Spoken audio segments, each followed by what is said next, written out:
toenails and blistered heels, salt stains streaking down my face. Sun is beating, muscles scream, but I'm moving at my pace. Run the riot! Leave the world behind! Run the riot! You free your body and your mind!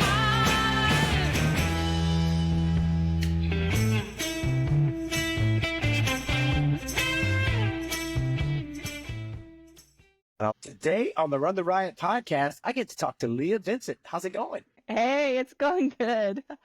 Good to be on here.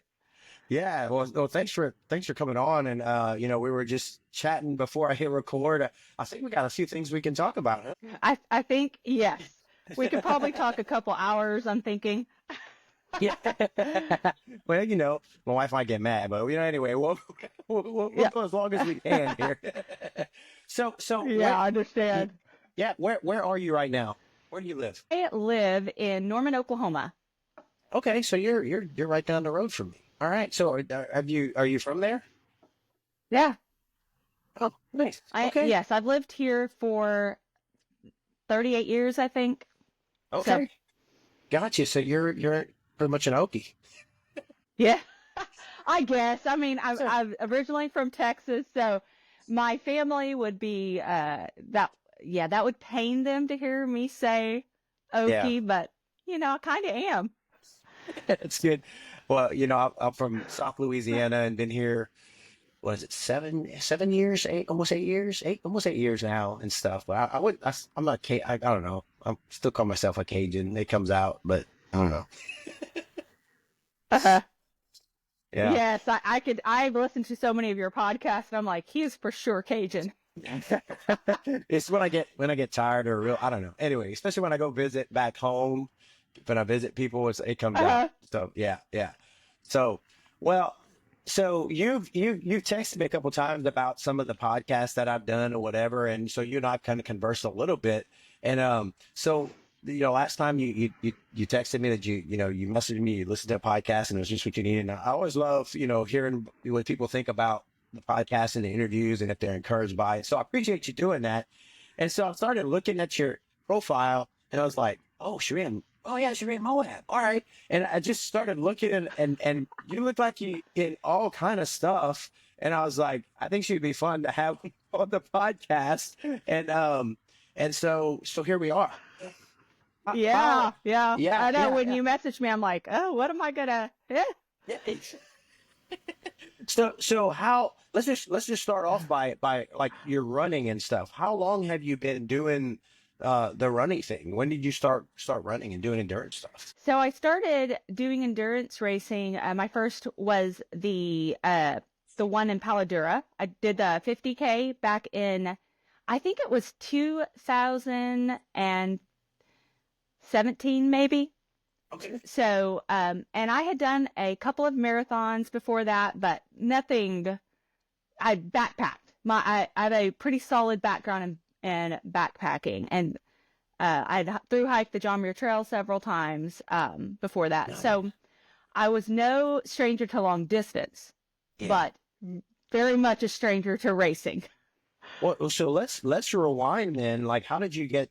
What got you started in backpacking, doing long trails like John Muir Trail? That's like, I think that's on everybody's list. That's on my list. That's so beautiful. So, but what got you started with all that? So my grandpa used to talk about the Appalachian Trail to me when I was a little girl, and so that was always on my radar. And so I don't know, it's been 13 or 14 years ago now, probably. I talked to my sister and my sister-in-law into going and doing a portion of it. We were wanting to go through 3 states and talk them into it. And it ended up being an insane time. We got caught in a blizzard. We got chased by guys who were on drugs their intent was to kill us. Or do something terrible to us. Yes. We had so much stuff happen. We ended up staying during the blizzard. We found an old ski shelter that we stayed in that saved our lives. And then the next day, these rangers found us and told us, hey, there's a lodge on the top of the mountain and there's people there. They were staying in this little, like a phone closet or some, it was like a little tiny building on top of the building because everything was snowed. There was so much snow, and it was an abnormal, it was the Memorial Day blizzard, historic Memorial Day blizzard. We made the paper. 3 Appalachian Trail hikers stranded, and we had no idea what we were doing. We did not. I didn't know the difference, what wool, cotton. I mean, we had swimsuits in our bags, and I had a rain jacket from this place called Walls. It was $12 is what it cost me. Yes. So thank God, miracle that we lived. But we ended up staying at this lodge. We helped paint they were getting ready for the grand opening. And so we stayed there a couple days until the snow all melted. And I like deep cleaned the kitchen. I painted. We did all this. Anyway, it's that's a whole nother. Wild. So that was my initiating into backpacking. So what states were you going through? Just curious. We started in Vermont, okay. And from Vermont, our plan was to go down to, I believe it was New Jersey. I think we were going to New Jersey. So we ended up doing Vermont, Connecticut. This is probably not in the right order. Vermont, Massachusetts, Connecticut, New York is where we ended up coming out because the snowstorm kind of, it kind of put a little halt in part of our trip. So how long were you guys planning on being out there? We were planning on being out there 2 weeks, and I had high hopes so I'm always thinking more is better. And so I'm thinking, oh yeah, we can do 25, 30 miles every single day. And because I've been running the stadium steps at the OU stadium and I'm fit and we could do this. And then we get out there and those trails are rugged. They're rocky, they're rooty. And we found out pretty quick that we were not going to be able to do 30 miles a day. And so we did what is called yellow blazing, where we did quite a bit of hitchhiking to get to the prettier spots on the trails. Gotcha. So, gotcha. Yeah. Okay. So I have to ask, what state were you guys chased by the drug heads? That was night 1 in Vermont. And you guys still in Vermont? Vermont? That I was thinking you were going to say like New Jersey or New York. Is this so Vermont? The drug heads came after you in Vermont? Yes. Oh, it's a wild story. We had to hide in the woods for hours, and we were on the phone with the state trooper. They were trying to find us, and they told us we were at a really bad part. And apparently, there's the road that we were going to cross. A lot of people it was real next to a real poor community. You know, there's a lot of communities there that used to be like mining communities and things, and it brought in a lot of money. But then when they went down, like many, many years ago, then now they're just drug community, lots of drugs and, poverty, what poverty brings a lot of times. So that's where these guys would go. He said when finally we got rescued, he told us that so many things had happened there. People had been robbed. People had been, knocked over the head. And because the guys just go up that road just waiting on, some little hikers to come through that, they can get a couple dollars off. Well, this guy, he saw 3 young girls coming along and these 2 guys. But we were, God protected us and we made it out in time to almost die again in the blizzard later. So what a crazy adventure. Well, and all that happened and you still go hiking and stuff. I know.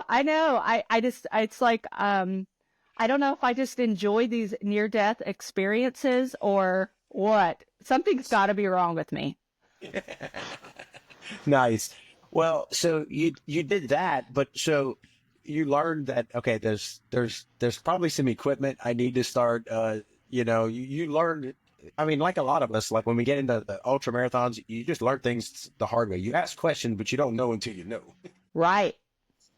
Yeah. So what did you, after that adventure, did you go back and do, you did other parts of the AT and other big hikes? I did not do the AT, but I'd had enough of that one. Okay. But I did the John Muir Trail a couple of times, and then I did the Wind River, I can't think what it's called, but through Wyoming. Quite a bit of hiking in Wyoming, and on a decent amount on the Continental Divide Trail, and then I've done most of the Colorado Trail. Nice. So what is it about the hiking and the trails that keeps you going back? Oh man. What is it not? It's just, there is something beautiful about just getting out there and where the only thing that you have to worry about is setting your tent up at night, figuring out which one of your freeze-dried meals you're going to eat, and just sitting beside these serene lakes and watching the sun rise and set. And I just love it.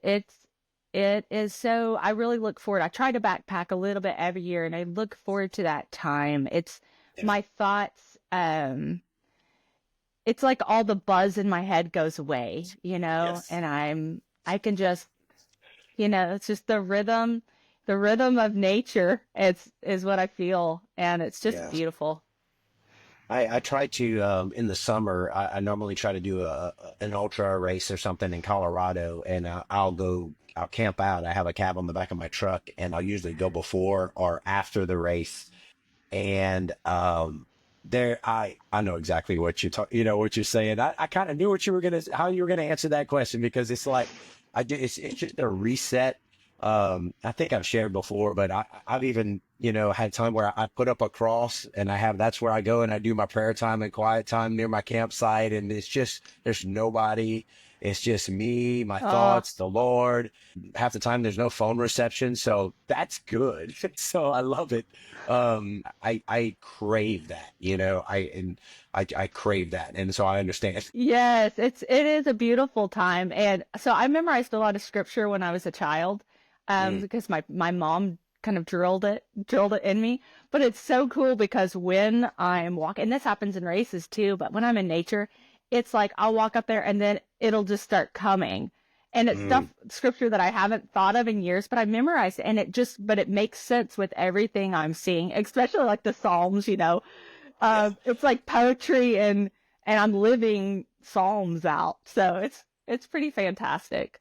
I love it. So what's your, you said your mom drilled it. Were you like in Awana or something, or what was it? Or she just had you guys memorizing it?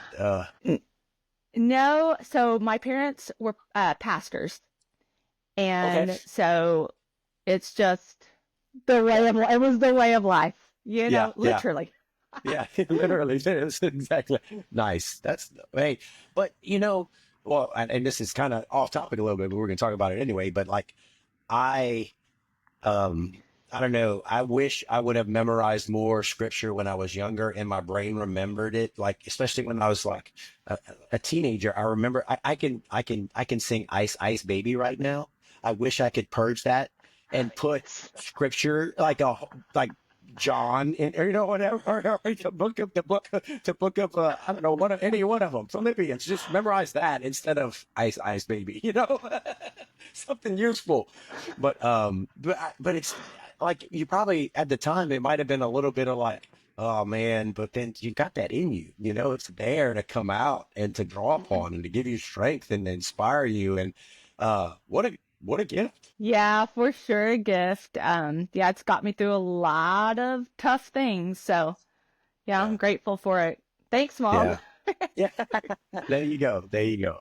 Well, so, this hiking and stuff, it requires time, and you've got I saw from your picture, you got a family, you got kids. And so how do you balance all that? Because that's the struggle with me is to get away that time, because to say yes to that, I have to say no to some other things. And it's not that it's bad, it's just to find that balance and to do it. So how do you, I don't know, how do you juggle all that? Well, there's definitely no balance in anything I do in my life. So There's honesty there. super passionate. And so you'll probably find with really passionate people, it's really hard to have balance.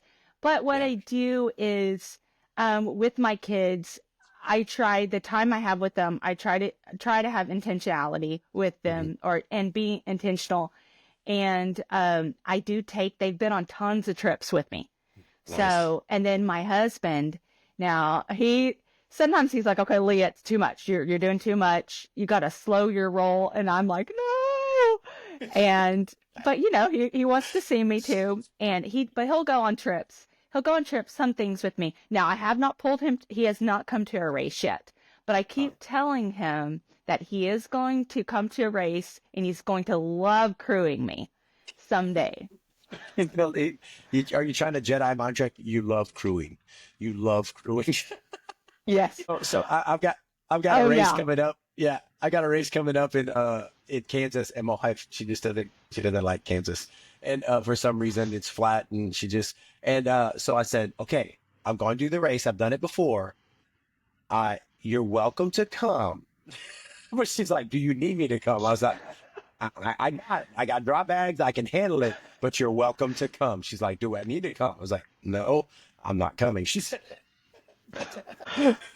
so I understand. Yes. Has crewed me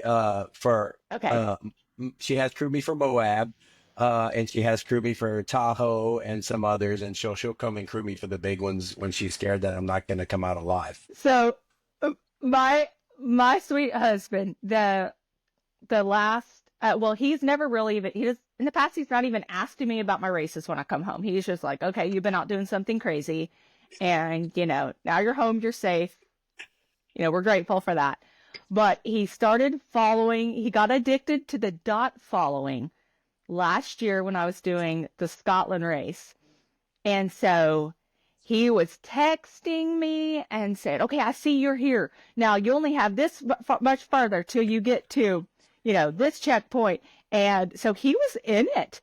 And I even called him when I got lost in the fog, and I called him and I'm like, hey, where am I? Can you direct me? Can you tell me where to go? And so he was able to kind of walk me through. So that was a cool moment. And then Moab, he was like a dot follower. And he was sending it to his friends and everything. So I'm like, okay, I'm hooking him in a little more and a little more. You just got to do the big races that have the dots to follow. That's so good. Yeah. So well, let's talk about. So you started doing some of these races after backpacking, and so what was it about the races? After because there's a different vibe. You go out and you do the backpacking, and you're alone and you're in nature by yourself, and it's a little bit different when you're doing the races because a lot of times you're by yourself, but then you're by yourself with a lot of people too. So what is it about the races that have drawn you in and that have made you want to do these things? Absolutely love the community aspect of it. And up until the point when I discovered ultra racing and went on my first race, I kind of felt like an oddball, a little bit of a weirdo in life. I mean, I church because I was a PK, so preacher's kid.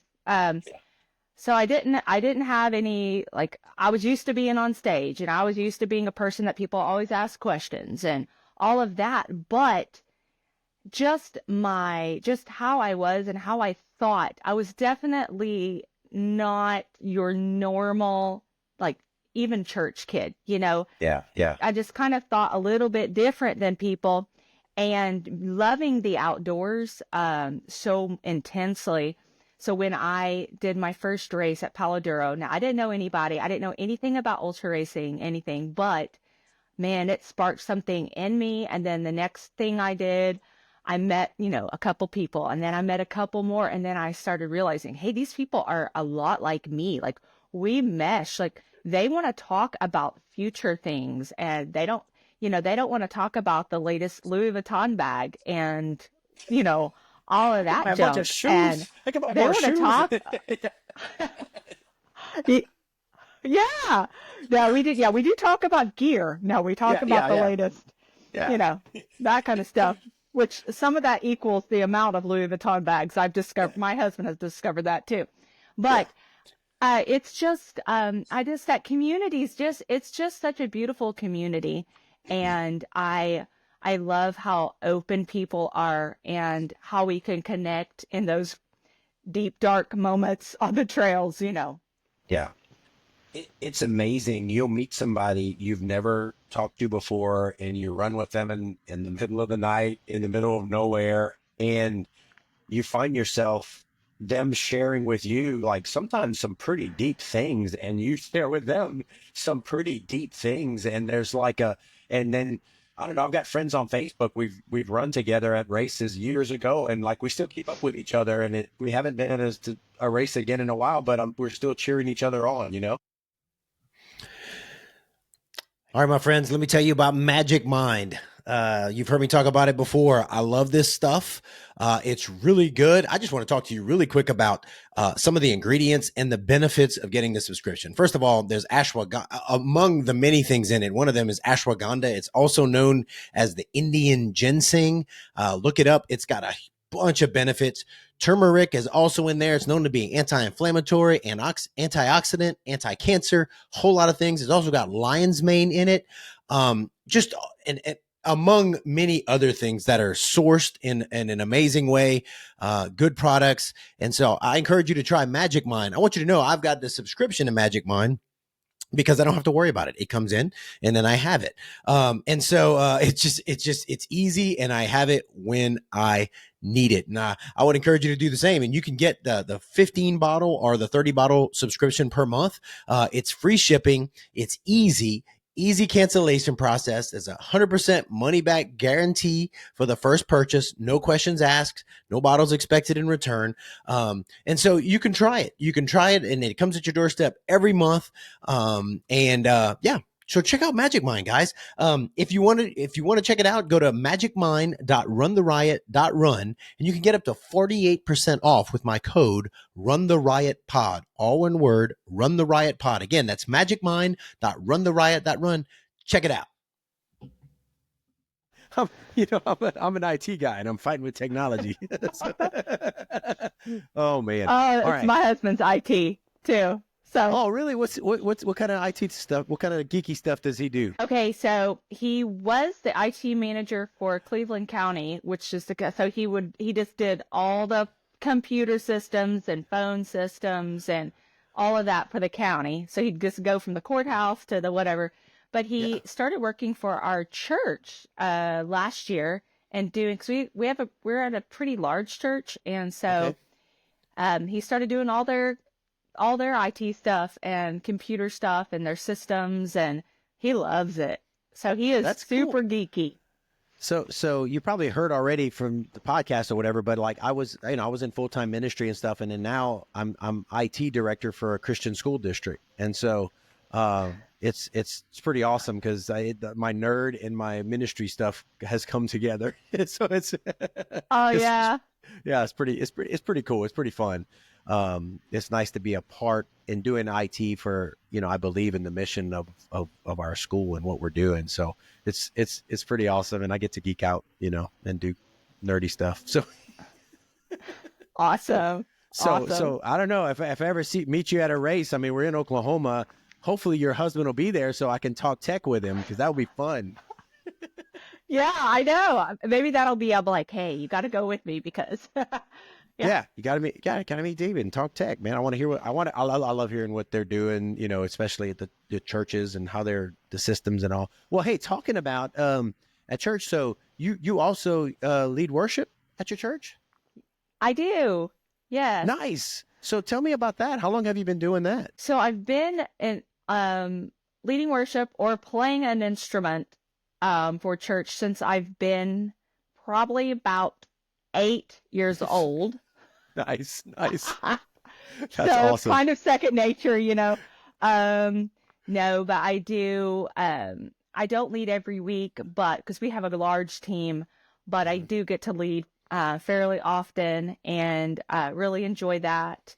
I got to do a little bit of songwriting with them, and we get to. I love it. It's Nice. it's So one of my favorite things. yeah, what instruments do you play, or what instrument? What's your? I play piano is my main one. Piano, organ, guitar, bass guitar, violin, and just dabble in other stuff. So That's amazing. So I really miss, because I played in a Christian rock band for about 6 years, and I played guitar and I sang, and I miss it. I really miss that. But I also led in worship and done all that, played guitar and stuff. And I miss it. I miss that. So I don't know. My guitar is you can't see it, but it's over here. So I put it where I can just grab it and start playing, because when you lose your calluses and it's just painful to play too much. And so I'm trying to get them back. But yes. So what style of worship do you guys do at your church? I guess it would be contemporary, kind of like, Maverick City. Mm-hmm. Yeah. So we have a good mixture of all kinds of people at our church. Yeah. So, okay. So we kind of float back and forth with stuff, but it's more, I guess, I don't know if that's called contemporary or whatever, but like, yeah, elevation music, yeah. Maverick City, yeah. That and style. I find that we had the worship wars, the hymns versus the, for a long time. And most churches now are doing kind of a blended where, you'll do a modern worship song and then, go into Just As I Am or the Old Rugged Cross or whatever, like blend. I love that, because I grew up on the old hymns, but I love rocking out too. So I love rocking out with Jesus too. So it's good. Yes. Get the best of both worlds. That's where I like to be. Yeah. Same. Yes. No, that's cool. That's pretty awesome. And so what denomination are you guys? Just curious. We're non-denominational, but okay. Originated from Assemblies of God. Okay. Gotcha. Okay. So cool. Yeah. That's awesome. Well, so no, it's good that you get to. So this is kind of funny though, because when you wrote in the when you scheduled this and you wrote like I'm into all kind of stuff, I was like I can relate because I love music. I like to sing. I've taught Sunday school. I've preached. I've led worship. I run. I coach. I'm pretty squirrely myself when it comes to and you can't. What you said earlier, okay, we're kind of steering back to ultrarunning, but you said like your husband says you got to slow your roll because you're all in, but you almost have to be like to run these. Okay, you've done the Moab 240, like you've got to be kind of all in to do that. You've got to prepare yourself, your body, and then you've got to get things ready to do that. So was that, you said Scotland also, you did Scotland and Moab in the same year? Is that right? Yeah. Yes, I did. Scotland was my second attempt. I did that in August, and I got 170 something miles before I timed out. Man. Yeah, I know. How far is that race? How far is it? It's 220 miles. Okay. Oh man. Was it beautiful? Was it awesome?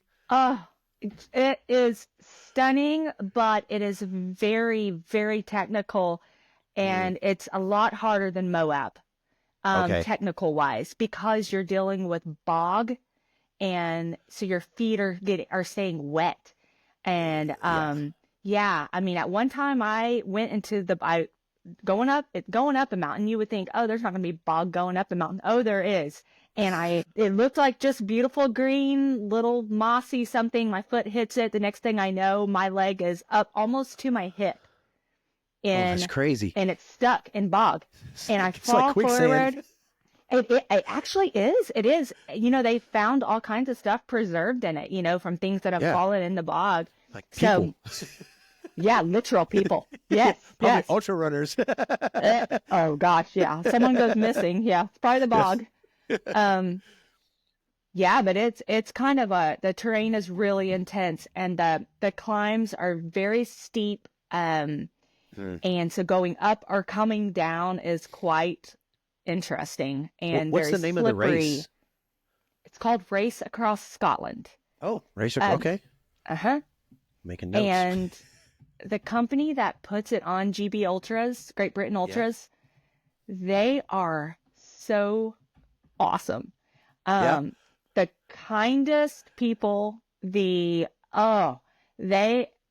just love them. And I just want to go back and race like figure out how to do a race there every year just so I can see them because they're just so great.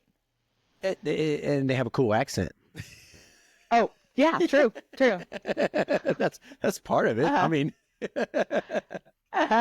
yes. Yeah. So go ahead.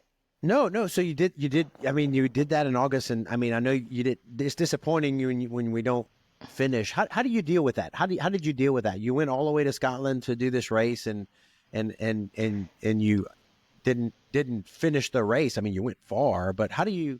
I mean, what goes through your mind?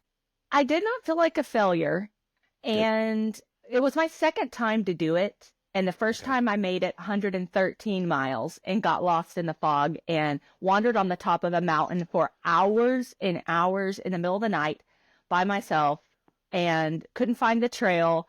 But it's not marked. It's a self-navigating and you can't have pacers. So you are on your own walking across Scotland and or running, So, I came back. When I didn't finish, I knew I had given it what I could. I was so sick. I think I might have had COVID during this because when I started thinking about my symptoms and what was going on and how I felt the night before, I felt sick the night before. So something was something was going on. I had something going on. I was just vomiting that almost the entire time, for that race. And, but still enjoying it. That's the wild thing. I'm still having the time of my life. This is so fun. Yeah, exactly. But I got to where I think I was so depleted that I was hallucinating so terribly and my vision was so blurred. I just couldn't move fast at all. Like my body felt fine. I didn't know that my feet were destroyed. I found out later my feet were destroyed I had trench foot. But I didn't know that. But what was happening was my vision was just blurred. I couldn't see the path in front of me, and what I could see was not reality. And because my hallucinations were so bad, and I think it's just from sleep deprivation and then not having any nourishment, throwing everything up. And so, after the race, I was like, well, I know that I can keep going with nausea, and I know I'm going to have a crew at Moab, and my crew is insane good, and they are going to pull me over that finish line, I mean, it made the world of difference. So Moab, I had a lot of confidence. I had envisioned that finish line so many times, and I had thought about being dehydrated. I had thought about puking my guts up. I thought about chafing. I thought about having a migraine. So everything that I've dealt with in all these races and all these DNFs that I've had, I just thought about like what I went through in those. And I said, you know what? I can overcome still. I'm going to overcome nausea if it comes. I'm going to overcome if I break my ankle close to the end. Now, if it's at the beginning, I don't know if we could make it happen. But if it's close to the end, we are just going to duct tape that thing up, and we are just going to pull it behind me, like whatever it's going to take. Call it in, man. Whatever. Yes, in my mind, I was like, I am not DNFing on this trail, on this race. And I told my team that. I was like, you tell me I look good no matter what I look like. And I don't care if I'm crying, whatever it is. And, but you know what? I never once, the thought during Moab, I never thought I'm not going to complete this. I'm not going to make it. That's cool. And I think it's just because I had drilled that in my mind with there's nowhere to run where I live that's pretty. It's just ugly almost everywhere. And so it gives me a lot of it's mental training, like perfect. Yeah. So, I would go out which I didn't even do. I think I did maybe 5 miles of runs between Scotland and Moab. I didn't really train, So but because August, I knew, well, I can October? go the distance. Yeah. Yeah. I don't Wow. recommend that. I don't recommend that. But yeah, but I did, and then but I knew I know I could do this. And I did strength. I did a lot of strength training. Yeah. And I did, I went to the sauna. I focused on healing because my feet were so trashed. I'm telling you, they were trashed. I did a TikTok video and my kids told me it's so cringe, but yeah, it kind of blew up. It blew up because they're so gross and of my feet because they were just torn apart. And that trench foot, gosh. it just takes Yeah. all the skin. So all my skin ended up coming off a majority of my feet. And so it You had gotta- to re-heal. A deep exfoliation of your feet. Oh yeah. Oh yeah. Oh yeah. It was better than having the little fishies, I'm like, hey, don't pay for the fish. Just go run in the bog. It'll Oh, take man. everything off. Yes. Oh gosh. Yes. Yeah. Well, that's I'd imagine that you have to let that heal before you go run across the desert in Yeah. Moab. I know it was so painful. And I was just thinking, oh my gosh, this has got to heal. So I did lots of red light therapy. I ate well. I did lots of good nutrition. I did, the H-spot, which is like a hyperbaric chamber. So Yeah.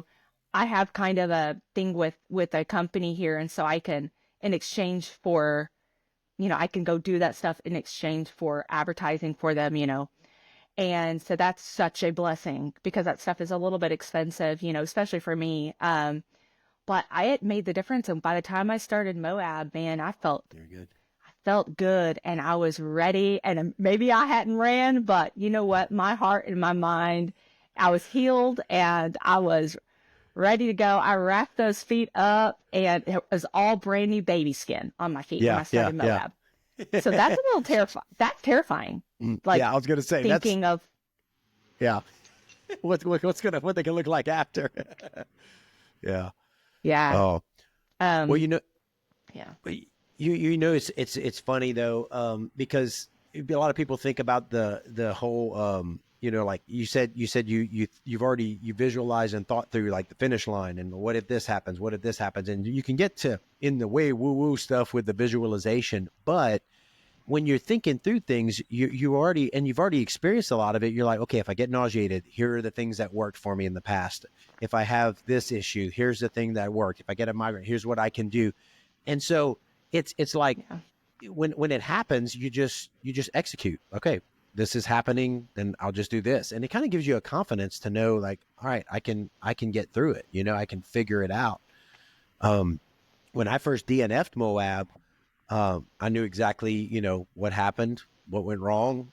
And when I went back, and when you said that, I shared that because I never thought I was not going to finish it when I went back to do it. And I went in with a different, mindset. I just did it with gratitude and being in the moment and experiencing it. And it was a totally different thing than when I try to go in and race it, and it was fantastic. It was hard, but it was fantastic. Yes, that's how I felt too. And just so much gratitude and just thinking of my crew that I had. I had three girls that have jobs that they're like the big person at their job and things aren't working right without them there. But they've taken a week out of their schedules and they're using their vacation time for me, Yeah. And that's huge. yes, and they're such solid girls.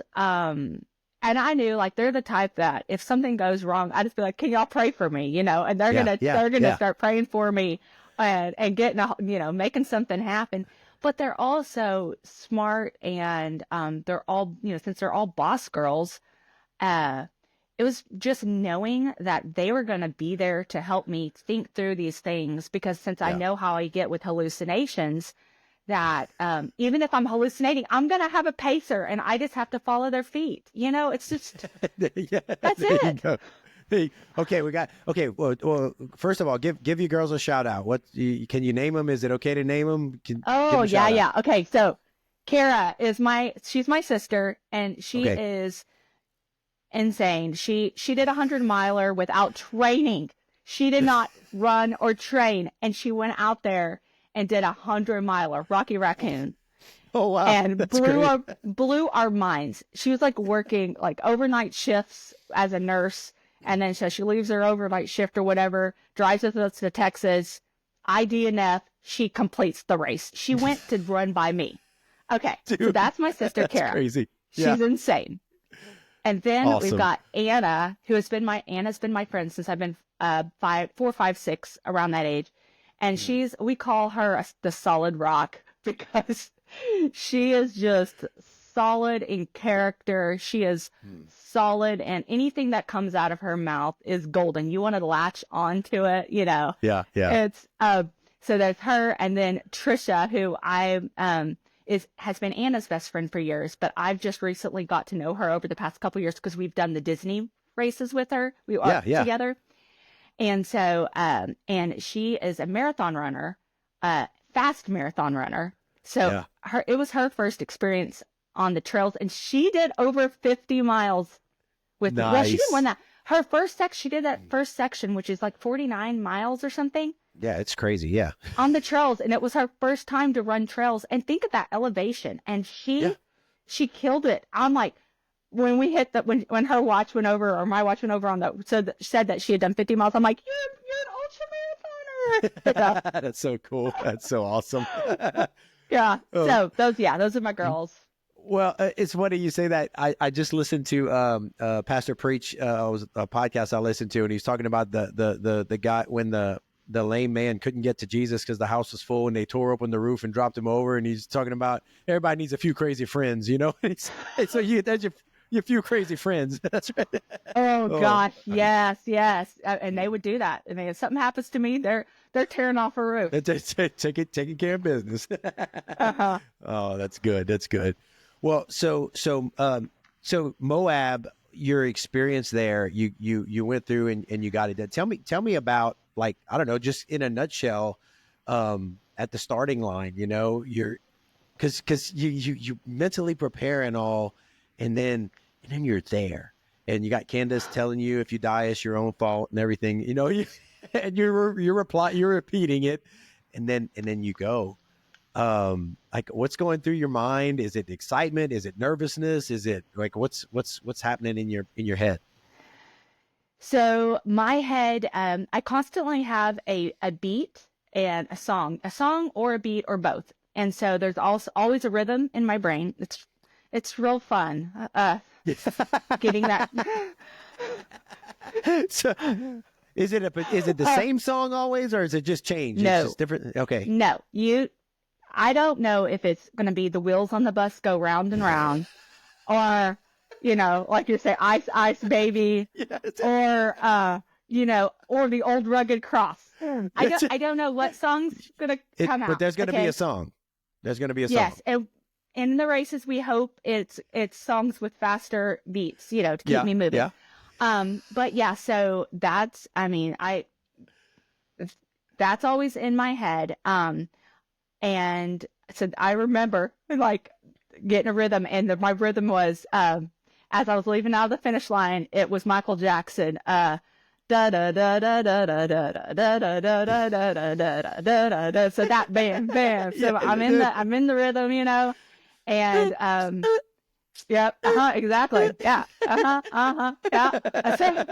So doing that out, and then I'm like, oh, I got this. But people are like, it's hot, real hot today. And I'm like, oh, I got this. I've been heat training. And, but I took it slow, you know, cause I'm like, oh, I don't want to lose it at the first. I got to get through this first. So, but then that first climb in the heat, holy majoli. I don't think I was ready for the steepness of that first climb, because no one had talked about that in all the podcasts I listened to. They talked about later climbs. They didn't talk about that first one in the heat. And are you talking about the one right after the first aid station? Like when you go and like straight up? Yeah, that's a booger. Yes. That is nothing nice. There's no going fast up that thing. No, and I'm like, oh my goodness, if I'm gonna be this slow you know, I'm gonna be out here a long time. And I started feeling nauseous, and I'm like, no. But then I'm like, okay, well, I've prepared for being nauseated. So if I'm gonna be nauseated, I'm gonna be nauseated, but I'm not stopping. So, Yeah, that's like 8 but miles yeah, in so too. I know, it's not very far in. Yeah. Oh, so but made it through up that, and but that first day was hot, and then that night, it was a pretty good night. I like the first night was decent, really beautiful, but hot. It stayed hot. It did not cool off like I Really? thought it was Okay. going to be. You know how the Yeah. desert normally gets cool. Yeah, normally it's cool at night. Yeah. No, The and they were first night it talking didn't? about that, how it was not a normal desert night. And so then the next day I had a time. I never thought I'm not going to finish this race, but I thought this might be the day that I see Jesus face to face. I'm going to finish the So- other race. I'm going to finish the big race. Yes, So good. that race might be done. Because I was so thirsty. I ran out of water. And I was so thirsty. And so, but I found a cow pond and soaked all my stuff in it. And that really helped cool me down. Yeah. And then when I saw my crew, oh gosh, I mean, and there's so much to the race, you know, different ups and downs. Yeah. But when my crew, and they had Dr. Pepper waiting on me, and it's like, So you're a Dr. I Pepper lived girl. on Dr. Pepper. Oh, well, I guess in races.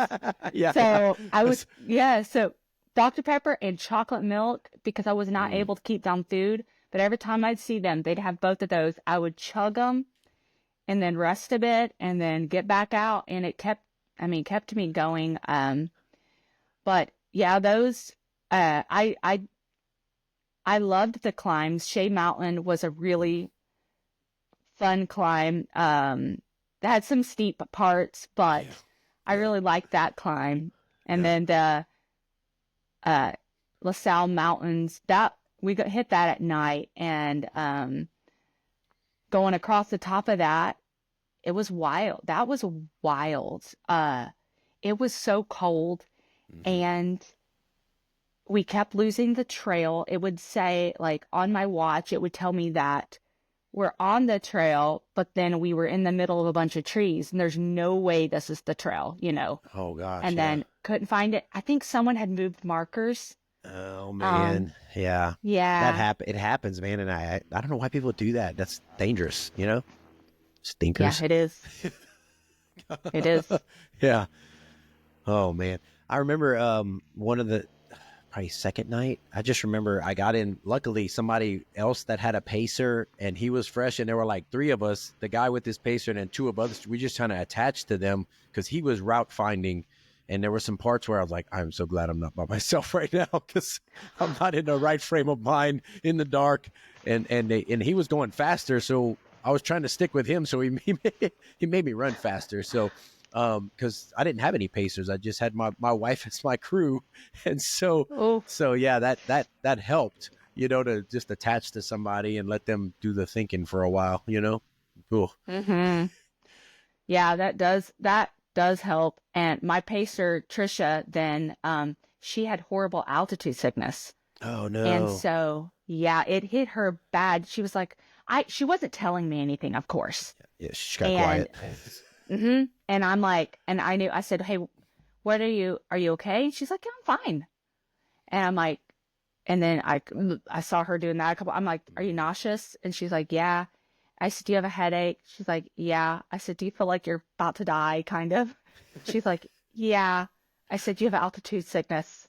Yeah. And I said, we need to get over this mountain, you know, and get down. That's the only way this is going to go away. And it was a little bit scary because she was pretty bad. And so, I was a little worried because I've had altitude sickness, like climbing Mount Whitney and different things. And I mean, it's it can take you out, you know? Yeah. Yeah. So, yeah. No, so that's just your buddy suffering for the cause, man. I know. So I don't know, you get through, the LaSalle's and I don't know, there's just so many different, for some reason, when I got to the last section, I thought when we got to the road, it was going to be a lot shorter than it was. I thought it was going to be just like a couple, but it's like 6 miles, I think. And a guy that was there said, "Oh, I get the road. We just got 6 miles." I was like, I was thinking 2, and so I was like, by that time you're just like, just trying to get to the finish. But how did it feel, when you but when you get to there, like it's coming, I don't know. Where was your mind when you're getting to the end like that? Okay, so when we hit the roads, in the last like 40 miles, my sister was with me and I was able to eat. I had eaten a hamburger and that was nice. really, yeah. So I felt pretty good. And my sister was like, "Hey, let's see if we can run. Let's knock some miles out." So we were able to do quite a few like 17-minute, 18-minute miles. Which road runners hear that and they're like, "Oh, you're so slow." But if you're at like days. mile 205, yeah, no sleep. Days is right. Days. No sleep. Yeah, that is incredible. And so, for me at least, and but I felt good. We were able to knock those road miles out. And especially since they were kind of on a little bit of a decline, but then when we hit Porcupine Ridge, it had turned dark. Okay. And about 2 miles before the Porcupine Ridge aid station, I started hallucinating pretty bad. And I came into the aid station and they were like, "She needs to sleep." So they put me down for 20 minutes. I slept really hard, got up. I'm like, "Oh, I feel great. Let's go." So we hit it hard. And then, probably about 10 miles from the finish, I'm hallucinating so bad. I am in a video game and I'm a character in the video game. And to the right side of me is this dark abyss, and it's where all the dragons are living. Okay. And so you don't fall off on the side or the dragons eat you. And then the sky is like this swirling mass of blackness too. So we've got the abyss. And then my sister says, she said, I kept saying to her, "I think something is demonic out here. This is like demonic." And so she said, it's so funny. My sister's, she's like, "You just get them." And she says, "I rebuke any demonic spirits in the name of Jesus. Go away." And then she looked at me and she said, "Okay, they're all gone. No worries." And then she said, she said, "I never did anything after that. Like I was fine, So I never good. said anything else." She was like, and when she's telling the story, she's rolling her eyes. She was like, "You were so out of it." But in my mind, I would see those little orange flags or red flags, and it was an apple. And so every time I would pass those in my head, it would go, and it was like I ate the apple and I powered up. Yes, I was. So how much did you sleep throughout this race? Did you sleep at all? Obviously not enough. Not enough, yes. Yeah. So, I don't know exactly. I think I had 4 or 5 where I slept like 20 minutes to an hour. Yeah. But I had a lot of just random 2-minute, 3-minute trail naps. Yeah. Yeah. And I told, I fell asleep one time and I slept in cactus and I didn't even know. I was running, fast, walking. And my sister says, "Leah, you have cactus all in your butt and your legs." And I'm like, "What?" She was like, "Yeah." And I just slept in cactus. Who didn't even know? Cactus? Yeah, you don't know. Like, I'm like, so tired. You're so tired. There is nothing like being that tired. But when I found out, when Kara's like, "Hey, we're almost to the very end. We only have a couple more miles left." And I'm thinking we've already come down all the way. And so I'm thinking, okay, we're about to the road. And then I look over and I see light hitting the Colorado River and it's way down. Yeah. We haven't even calmed down. Yeah. That was devastating. And I'm like, how am I going to get down there thinking like I'm thinking right now? And she's like, just follow me. So, we made that. And that's pretty precarious coming down Yeah, that. there's some spots that are pretty Hard. hairy. Yeah, yeah. Yeah. So anyway, but once we hit the road, it's like my mind came back full, it was back somehow. And I'm like, let's run this in. And my sister's like, we are not running this in. She was like, just follow me. We're going to do a fast walk and then we'll jog it in at the very last mile. And then I'm like, no, I want to run it. And so she's like, okay, let's try. So we started run. She was like, your walk is faster than your run.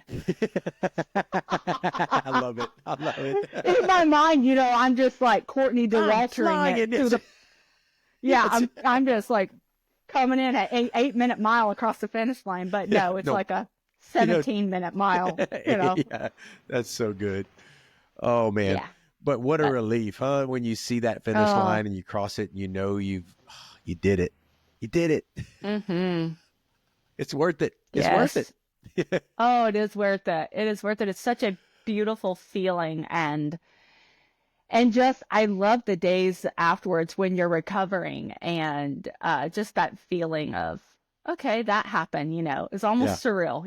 But okay, that happened. And I'm feeling that happened because, I'm still not sleeping. Something I don't happened. know if you deal with that, but I don't sleep after my big races, I haven't slept for days hardly.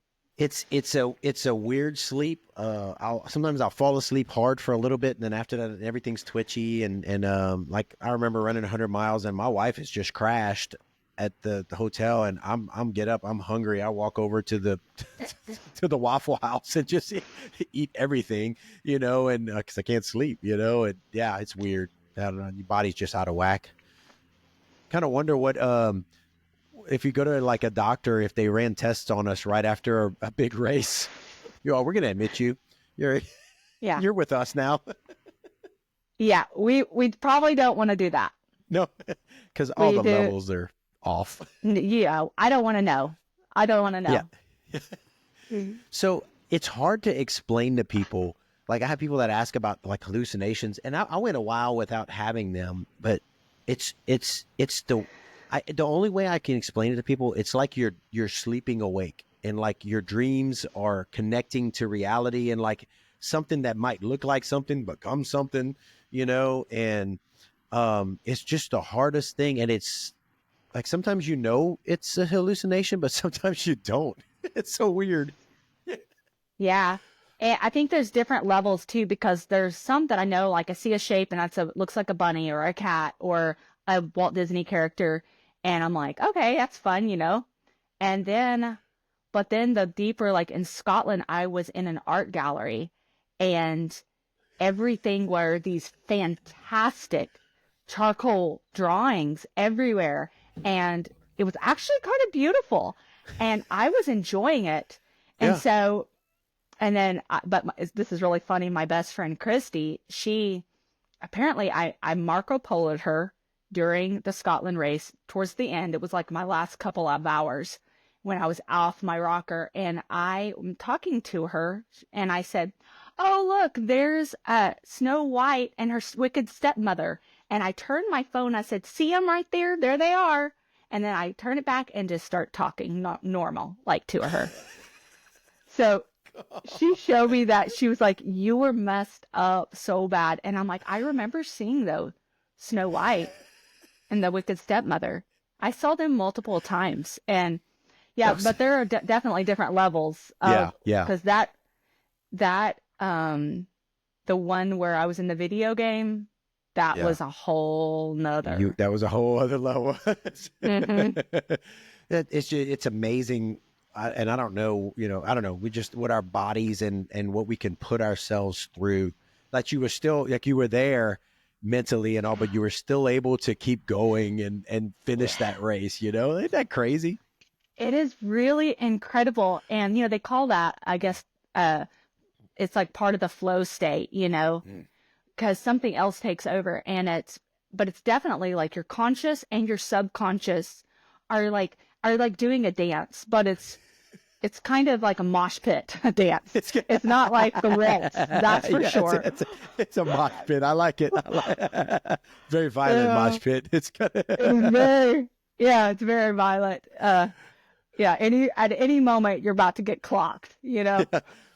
And it's weird how, like you said, you can be okay and then you're not okay. You know, it happens pretty quick. Yeah, and also just sometimes even sleeping 2 minutes would flip me. Like I'd be flipped and I'd be fine. I'd be coherent. I would be able to carry on good conversations, move quicker. And then, 3 hours later, I'm back in the same spot. But, But a quick trail nap. When Courtney DeWalter, so I ran Tahoe the year they did the video, and she would take like a micro nap, and everybody's like, "What is that?" I don't know. I was like, "That's a thing. Like it can reset your brain." And so like I'm not afraid to just get on the side of the trail, and even like I'll set an alarm, but like less than 10 minutes, and I'll pop up, and I'm like, I'm good. Yeah. Start running, for like you said, a few hours, and I'm good. Our bodies are amazing. God put some stuff in there. I know.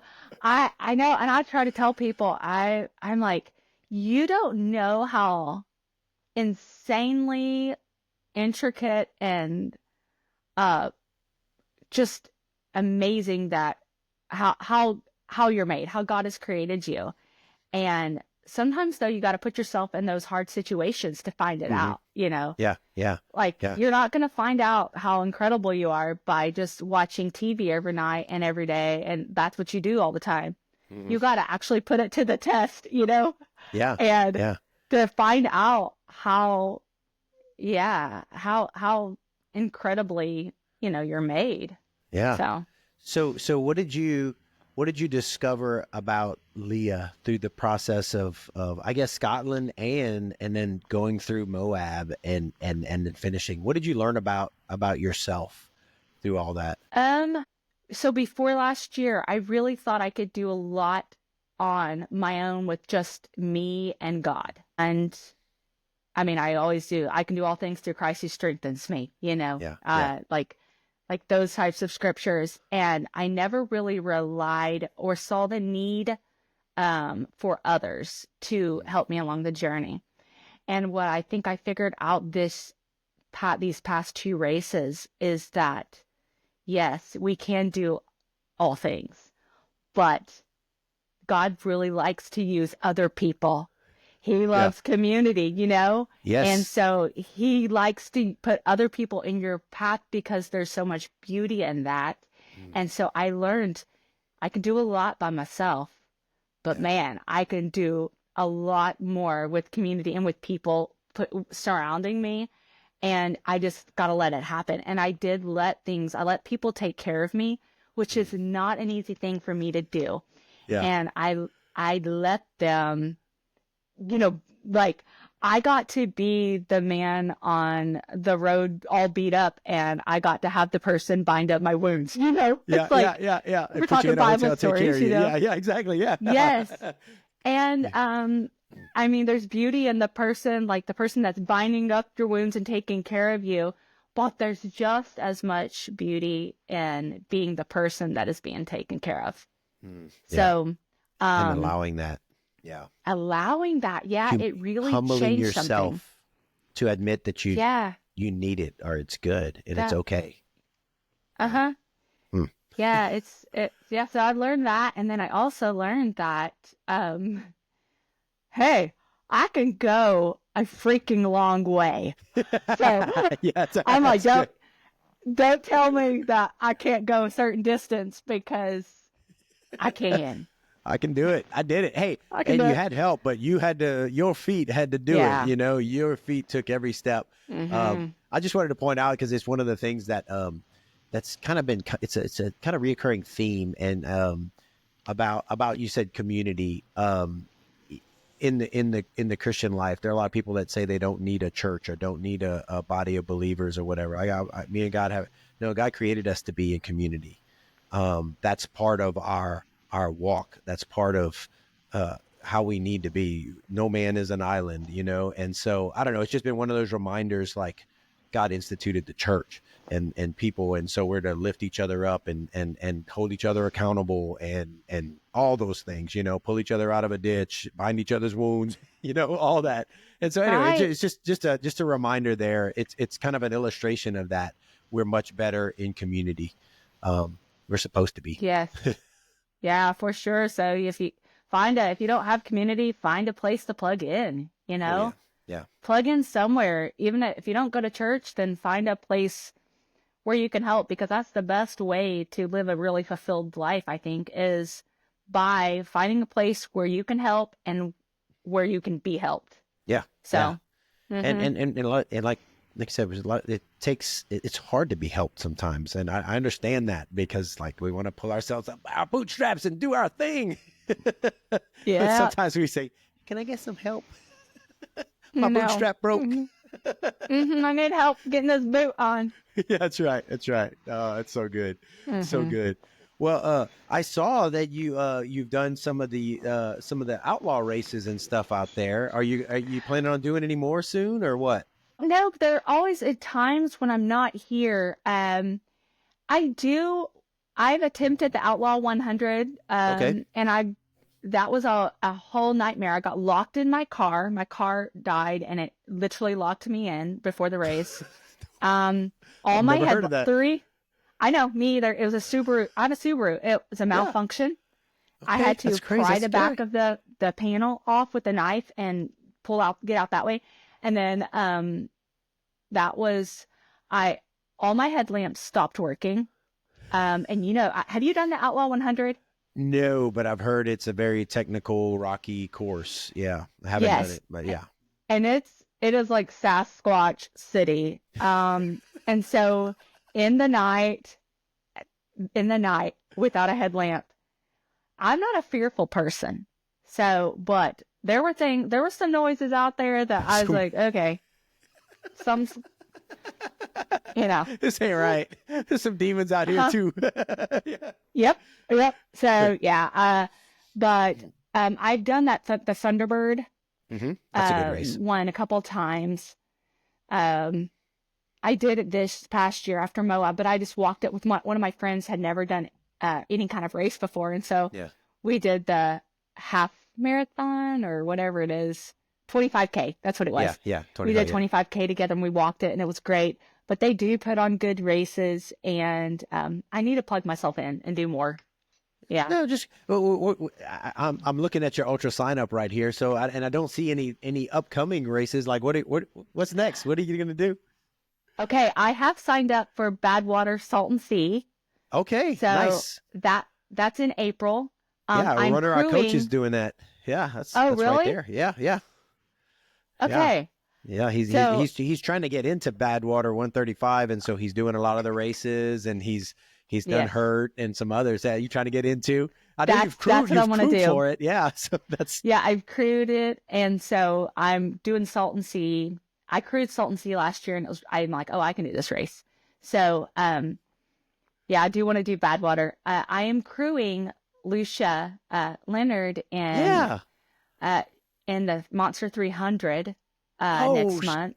Oh, So- so how do you know Lucia? How do you know her? That's a small world, because like I had her Oh. on the podcast. I Okay. and I met Yeah, I I think met I did listen to the podcast Yeah. with you. Yeah. I met Dion So- and in 2018 doing the Tahoe 200, and we shared a bunch of miles, and so like I got to know him. That was right before Gobi blew up, and anyway, it was just kind of, and then so I've seen her at races, and yeah. So how do you know her? Yeah.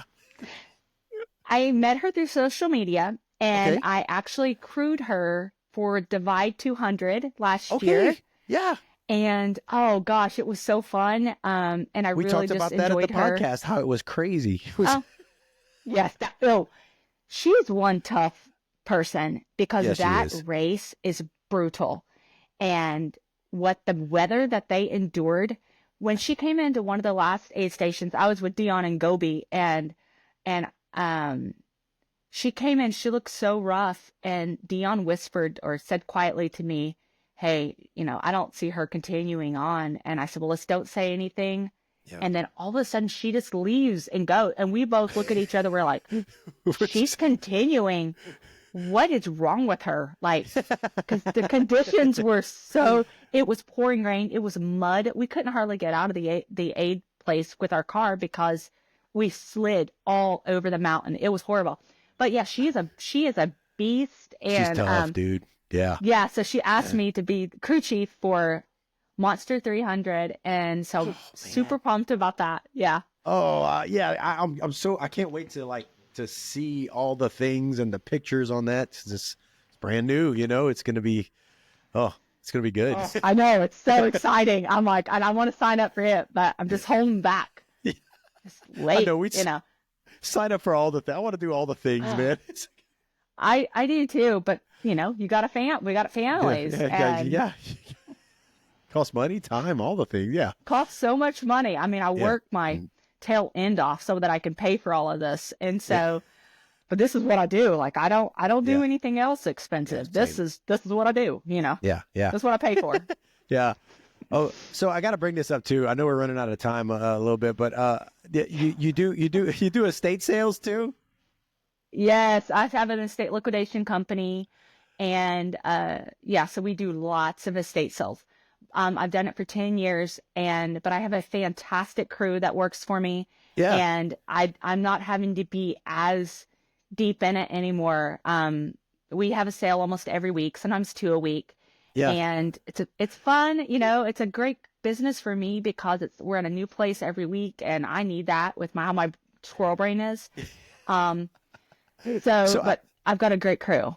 So I have a story with that. The reason I had to bring it up is because my mom and dad live in Hot Springs Village, Arkansas, and that's like where a lot of people go to they retire to.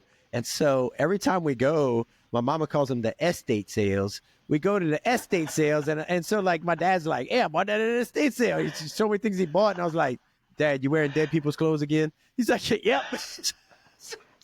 It's stuff like that.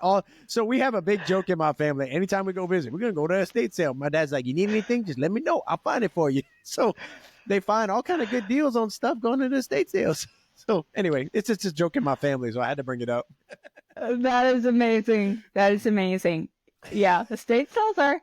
Hey, they're where it's at, man. You can live for discounted living. I mean, anything you need, you can find. I got a filing cabinet I'm looking at right there. I was like, "Mom, I need a filing cabinet." She's like, "I'll find you one." So she found me a filing cabinet for like $10. And it's great. It's brand new. Like, it's good. It's like, yeah, because they do the like full price one day, and like then it's discounted so much, and then like, I don't know, half price the last day or whatever. And she's like, I got my eye on one. It's going to be there. I'm telling you. So we go get it Saturday. It's going to be cheap. I love that.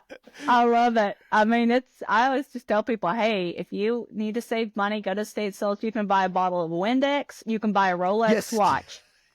Like, what do you need? It's going to be there. Cleaners and stuff like that too. Like all that stuff. They sell it all. I was like, they sell that too? Yeah, okay, all right. You want a half a bottle of alcohol? They got that too? It's hidden under the table though, because I'm not allowed to sell it. So okay, got you. That would be free with purchase. We're gonna double the purchase. That's how you get around that. We're gonna double the purchase, and here you go. I'm gonna take that book is now gonna be $27 instead of $19, and then but you get a half bottle of 37-year-old Jim Beam. Yeah. Hopefully they didn't backwash in it, but that's on you. Hey, it is actually kind of wild what people buy. They'll buy spices that are 20 years old and used. Like this could be a whole nother podcast, not for you, but for somebody. Just about if there's an oddities podcast, I can tell you stories for days about the weird things. Well, I bet you. Bet you find stuff because you're going through everybody's stuff. Like, you're just going through their stuff, and you're like, I got it. And then you probably like, nobody's going to buy this. And then they buy it, It's like, what? Yeah. Yeah, they do. I got lots of stories about that. So. Yeah. We might have to talk again. We might have to do another. It's off topic a little bit, but whatever. I want to hear. I can come pace you if you ever do. You get do another big race. I can come pace and I can give you stories. We'll just talk. You might be gagging though. It might not be good for the. You might be like, no, don't tell me any more of these. That's awesome. That's so good. Oh man. You know. So, well, I'm excited for you that you getting to go, you're going to get to go pace and be on the front lines there for the inaugural, Monster 300. I mean, 300. That's going to, like we're getting, our distances are just, you know, 240. I'll just, today when I eat lunch, I watch YouTube when I'm eating my lunch, and I watched West Plate doing Cocodona 250 last year, and he did his 1,000 miles or whatever. So I was watching it, and I was like, oh man, I want to do Cocodona. It's like, but I gotta go back and get retribution. I gotta redeem myself at Bigfoot, so I gotta do that. All right, go. Is my knee gonna hold up? I don't know. I gotta see. I know it's hard when you have a race that you haven't completed, because it's all I think about, and I'm like, well, I gotta finish that. So Scotland, I have to finish Scotland this year, because I don't want to pay to go another time. Yeah. And or if I go back, I want to volunteer. That's what I want to do. Yeah. Kind of give back to that, Yeah. to them. But Cocodona, that's next year. I really want to do Cocodona. Yeah. It looks tough. It's a tough race. It's so hot and everything else, but it looks this past year. I can't wait for did you see the preview for the movie, the Chase, where they interviewed, a bunch of them before, Bronco Billy, Jeff Browning, Mike McKnight, Versteeg, String Bean, all the leaders, and even Arlen Glick, who's a friend of mine. They interviewed them all ahead of time, and then they cover the race. It's called The Chase. The preview is really good. You'll have to check it out. It's the preview's on, and Jeff Browning gets all like emotional because he got beat at the last little bit, and he just said, I wanted to win, but that's not what I needed. He said, I needed to not win. I forgot he said it to puff me up, and I'm like, so good, man. That's just raw, Anyway, good stuff. I have not seen that, but I'm going to want to watch that. Yeah. For sure. I'll send you the preview of it. It's coming out soon. So, okay. Okay.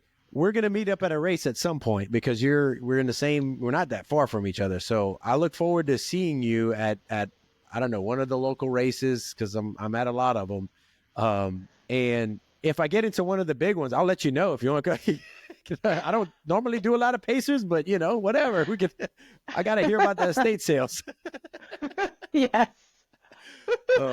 Yeah, that'd be great. Yeah. The Salton Sea race, the guy that is my partner, because it's a team race. Yeah. He's basically just doing it. He said to hear the stories. So that's so good. That's so good.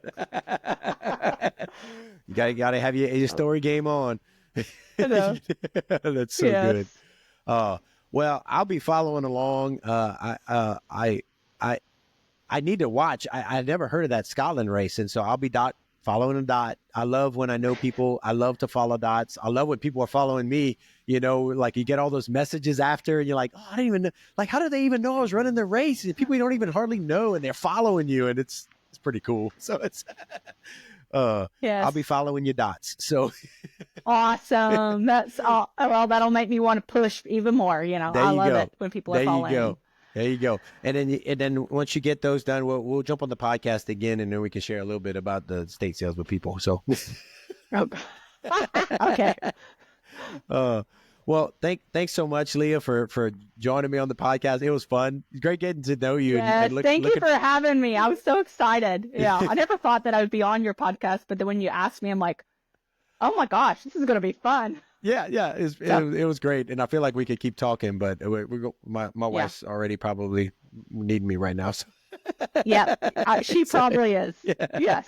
Well, take care, and we'll talk again soon. All right, Leah.